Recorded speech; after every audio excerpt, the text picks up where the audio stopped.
Kuna jambo ambalo linaongelewa sana Mheshimiwa Naibu Spika, wawekezaji. Hawa wawekezaji ni kina nani? Lazima uchumi huu ushikiliwe na wenye nchi, ndio taifa hili litakuwa salama. Tukifanya makosa ya kuhakikisha uchumi wote unashikiliwa na foreigners, hautamsaidia Mtanzania wa kawaida.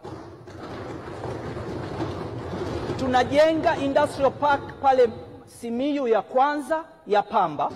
Tutazuia importation ya vifaa tiba vinavyotokana na pamba, na serikali itaweka fedha kwenye hili eneo. Tutazuia importation ya kamba za kufungia tumbaku. Tunatumia zaidi ya dola milioni 19 kuingiza hivi vifaa. Tukishaanza kuongeza thamani, Mwalimu Nyerere alifanya, alijenga jineri Igunga, akajenga kiwanda cha nyuzi Tabora. Tumerudi wenyewe nyuma kwa sababu tuliamua as a policy kufanya wrong privatization. That's the truth. Huo ndio ukweli. Dunia imetufundisha, tunarudi kwenye misingi.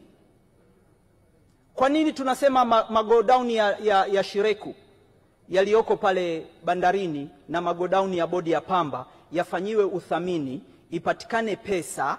Hiyo pesa ndio tutaenda kufanya uwekezaji, na pale tunaenda kujenga kiwanda cha mbolea, cha kuchanganya mbolea. Kikichanganya mbolea, Nyerere alijenga kiwanda cha kuchanganya mbolea Tanga, akaweka bomba kutoka bandarini kuingia kiwandani.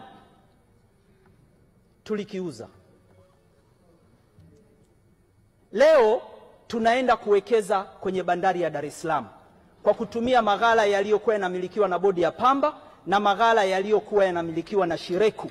Na niwahakikishie wana ushirika wa Shireku, Shireku inapata bilioni 1 kwa mwezi au milioni 900. Mheshimiwa, kwa mujibu wa kanuni naongeza muda kidogo. Shireku inapata karibu bilioni 1. Hizi fedha wanazitumia kwa matumizi ya kawaida tu, hawawekezi popote.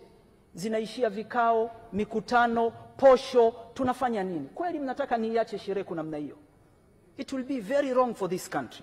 Kwa nataka niseme tu kwamba wakulima wa pamba tutahakikisha tunawasaidia waongeze tija na vipato vyao viweze kuongezeka. Huo ndio mwelekeo wa serikali. Mheshimiwa Naibu Spika, eneo lingine ambalo limeongelewa sana na wabunge ni eneo la agricultural financing.